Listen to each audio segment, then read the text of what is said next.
जी भाई, मैं भी आज पढ़ रहा था सूरा हूद, और उसमें एक ये आयत है, वो मैंने जब पढ़ी तो मुझे उसके साथ ना एक मिसकंसेप्शन जुड़ी हुई है हमारे यहाँ, जो मैंने कहा क्लियर कर दें। आया नंबर 15 है, मन काना युरीदुल हयात दुनिया वज़ीनतहा, कि जो कोई भी चाहता है इस दुनियावी ज़िंदगी को चाहता है और इसके अंदर जो लग्जरीज़ हैं, जीनत जो है इसकी, नुवफ़ी इलैहिम अअमालहुम फ़ीहा, तो हम उसको दे देंगे उसकी जो पे आमाल हैं उसके इस दुनिया के अंदर, उसको यहीं पे हम पे कर देंगे इसी दुनिया के अंदर। वहुम फ़ीहा ला युबख़सून, और उनको कुछ भी पीछे नहीं छोड़ेंगे, हम सब कुछ उनको पे कर देंगे इसी दुनिया के अंदर। उलाइकल्लज़ीना लैसा लहुम फ़िल आखिरति इल्ला अन्नार, ऐसे लोगों के लिए आखिरत में आग के अलावा कुछ भी नहीं है। अब यहाँ पे प्रेफरेंस की बात हो रही है कि आप किसको प्रेफरेंस देते हो, प्रायोरिटी किसको देते हो। दुनिया को प्रायोरिटी देते हो ओवर द आखिरा, के आखिरत को प्रायोरिटी देते हो ओवर द दुनिया। और दुनिया इवन उसके रूट वर्ड के अंदर भी जो ना अदना चीज़, लोली चीज़, जो नीचे, तो इसी यानी उसमें अंदर एक हकारत है दुनिया के अंदर, और वो इन कंपैरिजन है टू द आखिरा। अब इसका ये मतलब नहीं है कि अगर कोई इंसान दुनिया में अच्छी ज़िंदगी चाहता है, अच्छी जॉब चाहता है, अपनी औलाद के लिए अच्छी परवरिश चाहता है, कि वो इस आयत के अंदर आता है कि मन काना युरीदुल हयात दुनिया, क्योंकि हम हर कोई चाहता है, हर मुसलमान चाहता है दुनियावी ज़िंदगी में कुछ ना कुछ बेहतरी चाहता है। हम अल्लाह ताला से दुआ भी मांगते हैं ना, रब्बना आतिना फिद दुनिया हसना व फिल आखिरती हसना। तो यहाँ पे ना प्रेफरेंस की बात है कि don't make the duniya your preference at the expense of the akhira. फिर यहाँ पे जो है ना ये आयत आएगी इन प्ले।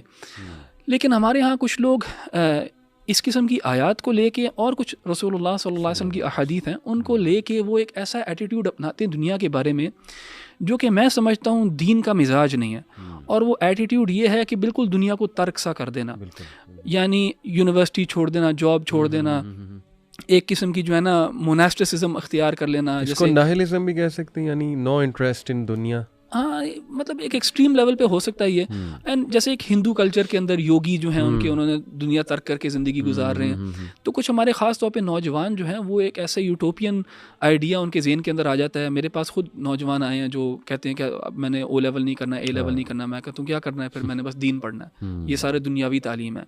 देखिए, आपने इस दुनिया में रह के ही आखिरत को कमाना है, और असल जो चीज़ है वो आखिरत है, लेकिन दुनिया ही उसका सबब बनेगी। आखिरत कमाने के लिए दुनिया ही सबब बनेगी। और देखें ना, रसूलुल्लाह सल्लल्लाहु अलैहि वसल्लम की हमारे पास अहादीस हैं, कुन फिद दुनिया का अन्ना का गरीब व आबिरुस सबील, कि दुनिया में ऐसे रहो जैसे तुम बिल्कुल अजनबी हो, यानी दिल से ना लगा लो इसको दुनिया को, एंड इतना दिल से ना लगा लो कि आखिरत को तुम भूल जाओ। और एक ट्रांजिटरी स्टेज समझो इसको। आबिरुस सबील यानी एक राह चलता मुसाफिर जैसे है।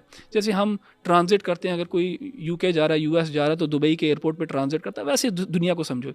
यानी तसव्वुर तुम्हारा इस दुनिया के बारे में ये हो जाना चाहिए।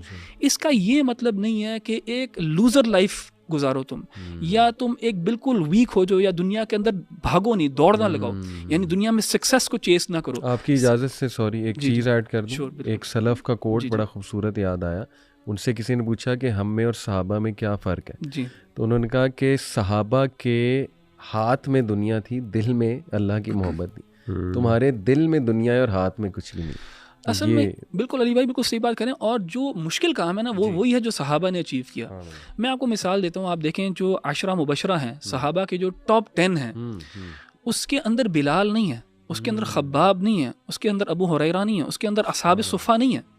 उसके अंदर वो हैं सारे सहाबा जो बाकायदा कारोबार किया करते थे और मेहनत किया करते थे। अब्दुर्रहमान बिन औफ हैं, उस्मान बिन अफ़्फ़ान हैं, अबू बकर सिद्दीक़ हैं, ये सब काम किया करते थे। उस्मान बिन अफ़्फ़ान जो हैं वो ग़ुलामों को आज़ाद किया करते थे बहुत ज़्यादा। कैसे करते थे? कारोबार करते थे, पैसे कमाते थे, तो फिर अल्लाह ताला की राह में खर्चते थे।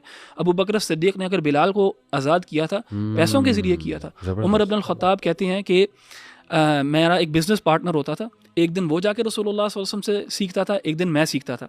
यानी इसका मतलब ये है कि वो अपना टाइम डिवाइड करते थे रसूलुल्लाह सल्लल्लाहु अलैहि वसल्लम की सोहबत में और काम काज में। इसी तरह सूरतुल जुमा के अंदर अल्लाह ताला ने वब्तगू मिन फद्लिल्लाह, यानी तुम नमाज से जब फारिग हो गए, फंतशिरू फिल अर्द वब्तगू मिन फद्लिल्लाह, कि ज़मीन में फैल जाओ और फिर अल्लाह ताला का फजल तलाश करो। यानी दुनिया कमाना जो है वो अल्लाह ताला का फजल है।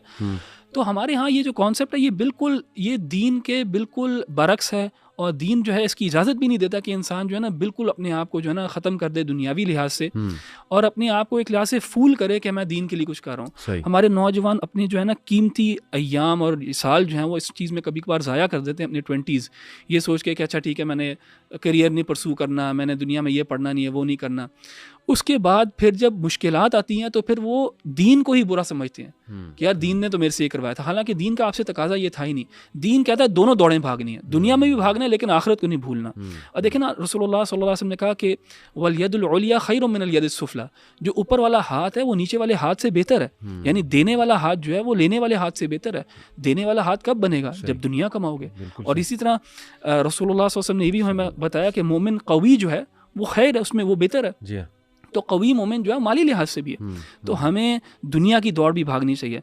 कुछ हमारे पास और रिवायात हैं, युदखिलुल फ़ुक़राउल जन्नत क़ब्लल अग़निया बिख़म्सिमियत आमिन, कि जो फ़ुक़रा हैं वो जन्नत में अग़निया से, यानी द पुअर विल एंटर जन्नत 500 years बिफोर द रिच। इसका ये मतलब नहीं है कि आप अपने आप को जो है ना वो कर दें, गरीब कर दें, या अल्लाह ताला ने जो आपको अपॉर्चुनिटीज़ दी हैं उनको आप तर्क कर दें, क्योंकि ये तसल्ली है उन लोगों के लिए जिनको अल्लाह ताला ने हालात ही इस किस्म के दिए कि वो सदा सक्सीड नहीं कर सकते थे। हमेशा दुनिया में ऐसे लोग होंगे जो एक लोअर क्लास से बिलोंग करेंगे फाइनेंशियली स्पीकिंग, अल्लाह ताला ने उनको तसल्ली दी है। ये उन लोगों के लिए नहीं है कि जिनको अल्लाह ताला ने एक फैमिली में, इन्फ्लुएंशियल फैमिली में पैदा किया, उनको अपॉर्चुनिटी दी पढ़ने लिखने की, और फिर वो जो हैं वो एक लिहाज से जान के दुनिया को तर्क कर देते हैं। यानी आप अगर देखेंगे खब्बाब को, अम्मार को, अबू हुरैरा को, सुहैब को रज़ियल्लाहु अन्हुम, वो सब वो हैं जो या तो ग़ुलाम हैं या वीक कबाइल में से हैं। यानी अबू हुरैरा जो है वो दौस में से हैं, जो यमन से हैं, यानी मदीना के रहने वाले ही नहीं हैं वो, तो इसलिए उन्होंने वो ज़िंदगी इख्तियार की, बाकी सहाबा ने वो ज़िंदगी नहीं इख्तियार की। सो इसमें ना हमें बड़ा केयरफुल होना चाहिए हमारे नौजवानों को ख़ास तौर पे कि आपने दुनिया की दौड़ भागनी है, लेकिन प्रेफरेंस आपने आखिरत को देनी है। बल तु'थिरूनल हयातद दुनिया वल आखिरतु खैरुन व अबक़ा, आखिरत जो है वो ज़्यादा बेहतर भी है और बाकी रहने वाली भी है। तो प्रेफरेंस हमारी वो है, लेकिन दुनियावी ज़िंदगी भी गुजारनी है, और आपने ये भी अल्लाह ताला का फ़ज़ल इधर भी तलाश करना है। आखिरी बात करूँगा, उमर इब्न ख़त्ताब ने कहा कि अकरहु अन अरा रजुल, मुझे नफ़रत है कि मैं एक इंसान को देखूँ फ़ारिगन, कि वो बिल्कुल फ़ारिगन, ना वो दुनिया के लिए भागता है ना वो दीन के लिए भागता है। तो हमें इस तरह नहीं करना कि शैतान के धोखे में नहीं आना कि शैतान किसी नौजवान को कह के तुमने सिर्फ दीन के लिए काम करना है, सिर्फ दीन का तुमने देखना है, सिर्फ कुछ करना है, और तो फिर वो दीन पर बोझ बन जाए, फिर वो दीन पे भी बोझ बनता है, उससे दीन भी संभाला नहीं जाता।